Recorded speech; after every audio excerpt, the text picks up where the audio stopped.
1997 Constitution and the core values of democratic dispensation is expected to contribute significantly to nurturing the principles of parliamentary democracy and good governance. Louis Mendy tells us more. The presentation of the draft Parliament Bill 2012 is regarded a crucial business, for the document clearly defines the status of Parliament. When validated, it would open a greater partnership, collaboration and networking with not only the executive and judiciary, but also with critical and potential partners in development. This is evident in the successes registered in our continuous drive to cultivate and nurture the principles of parliamentary democracy and governance. It is worth noting that the 1997 Constitution is the foundation of our democratic principles, which the National Assembly of the Republic of the Gambia stands to cherish. In refining these principles, ladies and gentlemen, and core values of democratic dispensation arose the concept of parliamentary autonomy, which is a core ingredient in our national blueprint. We had all along been operating under conventions and best practices, and also under the Constitution. But our functions, powers, autonomy, limitations, immunities, rights, and responsibilities were not defined or coded into one statute that is best known as the Parliament Act. The forum as such marks the beginning of a journey that does not only define the status and image of the National Assembly, but also its transformation and growth. The development is expected to augur well for the strengthening of the legislative arm of government. The emergence of the National Assembly Autonomy Bill and the principles governing its existence are fundamental pillars that intend to reinforce the supremacy of the Constitution and safeguard parliamentary democracy. Also in the process, these strides would further strengthen the status, capacity, and standards befitting the image of our Parliament.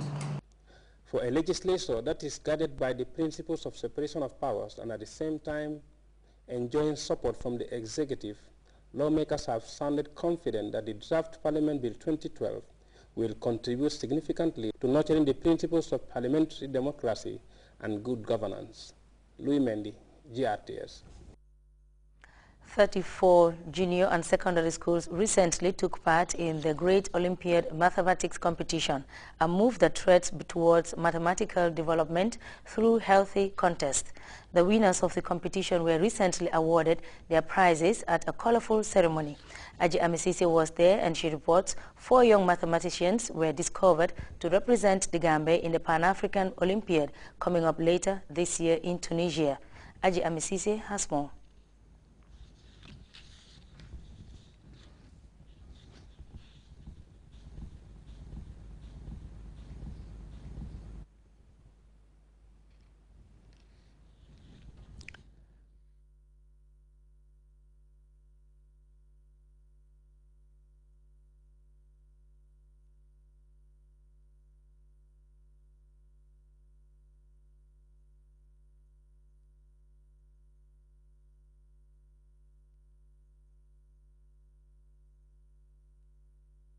With some naturally gifted in dealing with numbers and figures, others fall on the other side of the tracks, totally choked at the sight of simple arithmetic.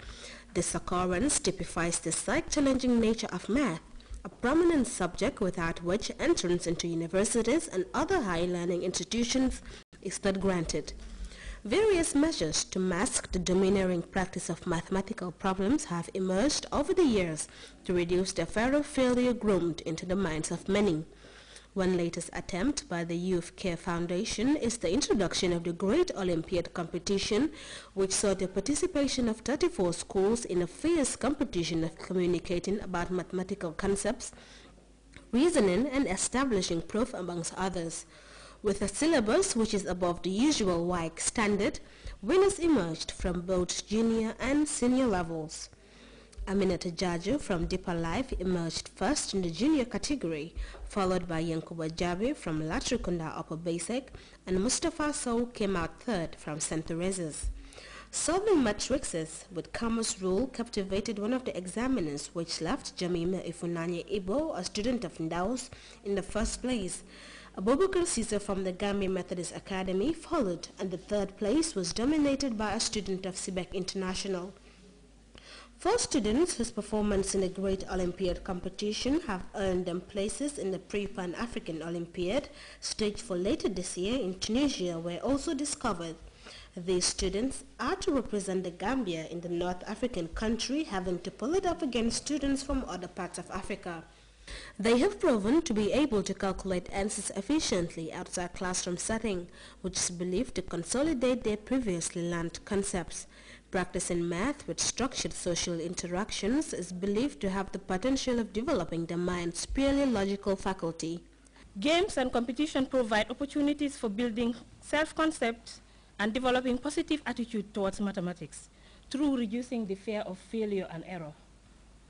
In comparison to more formal activities, greater learning can occur through games due to the increased interaction between children and the accessibility of multiple opportunities to test intuitive ideas and problem-solving strategies. Games and competitions allow students to operate at different levels of thinking and understanding, thus allowing them to learn from each other. Though the complexity of math is widely agreed on, solving problems in linear forms, some contradict this, saying math is a part of our everyday life. You see, I always disagree that mathematics is difficult. Whenever I say it, people frown at me. But it's something that I mean. It's not something that is difficult, because it's something that you do every day. Whatever you do mathematics. The Great Olympiad competition has grown to be an annual event, preparing students' ability for more advanced learning. This is the end of the competition for those who've received the awards, whilst it is a new beginning for the 4 who are gearing up for the Pan-African Olympiad in Tunisia. For GRTS News, I am Ajami Sise. 70 farmers recently completed a 6-day training on the use and maintenance of milling machines and multi-crop threshers donated to 32 communities in the 5 regions across the country by the Gambia Emergency Agricultural Production Project, GAIP.